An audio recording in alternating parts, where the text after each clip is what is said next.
Hello again, everybody, and this is TJ, the Stereo-Bargainphile. And today, I have a tower speaker comparison video for you all where I'm going to rate it by my ears. And I'm going to give you the straight up, honest opinion on both speakers. And at the end, I am going to tell you which one I think sounds better for the money. Like I said before, I'm a Stereo-Bargainphile, and these videos are for people, you know, ladies and gentlemen that work from paycheck to paycheck, and we don't have a lot of extra money to have that high resolution sound. Well, I'm going to go out and find it for you.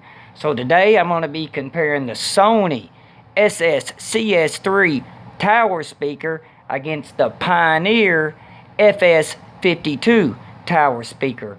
Both have 4 drivers. Both are a 3-way design. The Sony does have a super tweeter. The Sony will cost you $100 to $150 more a set. So first thing I want to get to that is most important for me is build quality. And I'm hoping during this video I don't say something opposite. Like when I'm talking about a Pioneer, I hope I don't mention, say Sony. I'm going to try to stay away from that. Okay, so here we go. On the build quality, by no doubt at all, Pioneer takes it. The MDF board is much thicker. The whole construction is stronger.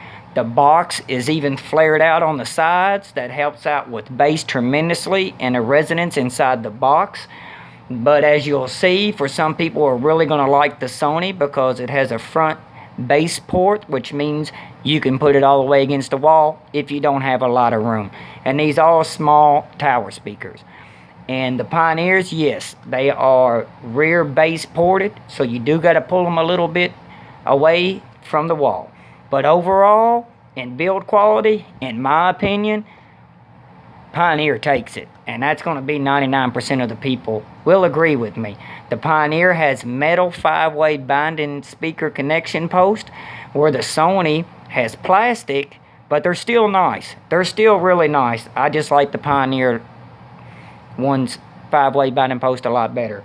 Okay, now, since we got the build quality over, we're going to go to music CD sound quality. And on the Sonys, we're going to start with them because they're on the left. On the Sonys, on the high end, they are very detailed. They're clear, but they can be on a little bit on the bright side of the neutral. But they are accurate. But at times, on not the best recording, anything that's not high res, they will sound a little thin. Now on the mid-range, on CD quality, for me, I have a limit, on my mid-lows. And to me, they don't have enough meat on the bone. Now, as in the bass on the Sony, the bass is almost non-existent. It's kind of sterile sounding on CD quality. On high res quality, it does pick up a couple points on that.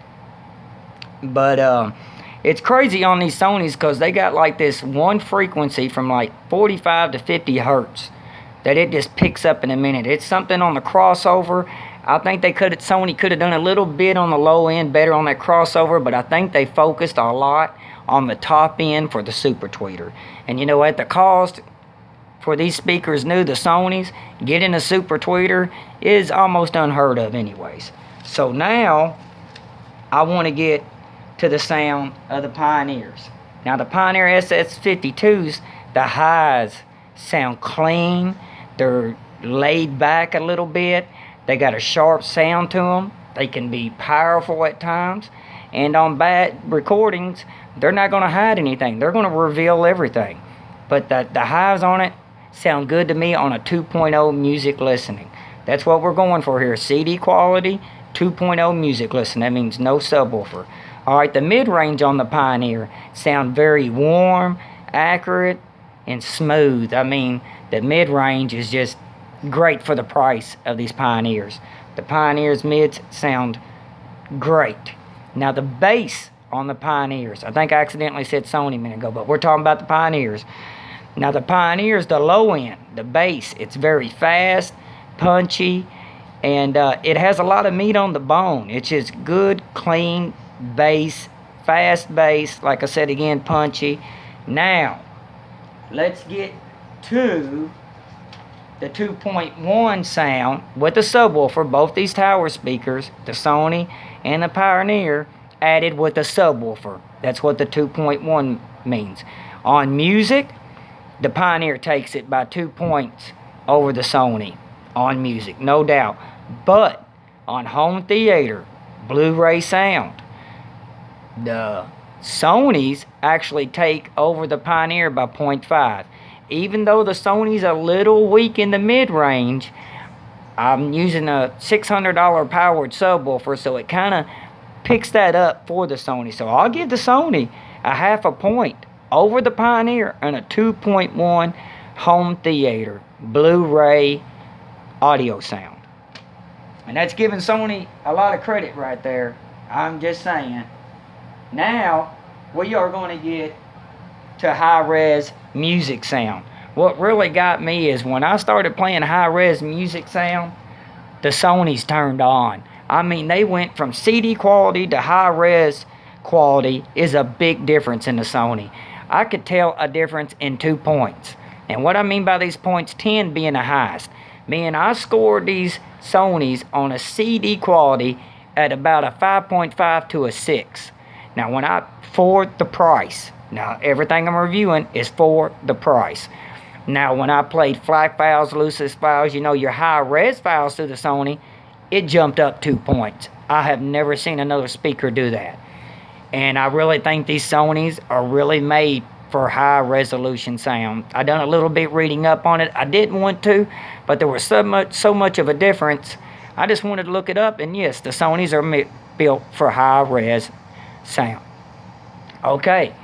With the Pioneers playing on high-res FLAC files, they jumped up by about a point, maybe a 1.5 points at the most. But overall, playing both speakers, tower speakers, and high-resolution FLAC files, lossless files, I will give the edge out to Pioneer. Pioneer just keeps up better. It's faster and punchier in its bass. Its mids are accurate, warm, laid back a little bit. Its highs can be a little on the bright side, but on high-res files, they sound really powerful. They sound crisp. Just one thing on the Pioneer high end, like 6 kilohertz to like 10 kilohertz, it may be laid back just a little too much. And I think Andrew Jones done that just to be on the safe side, as he would say. But anyways, I just want to say overall for the price, the Sonys, when they came out new, they were $448 plus tax US. The Pioneers, I think they were $260, $259.99 new when they came out. Now you can get the Pioneers for $99 a piece. But the Sonys, they are still selling for $159 a piece. So if you got online right now, as of today, the Sonys are going to cost you $120 more US.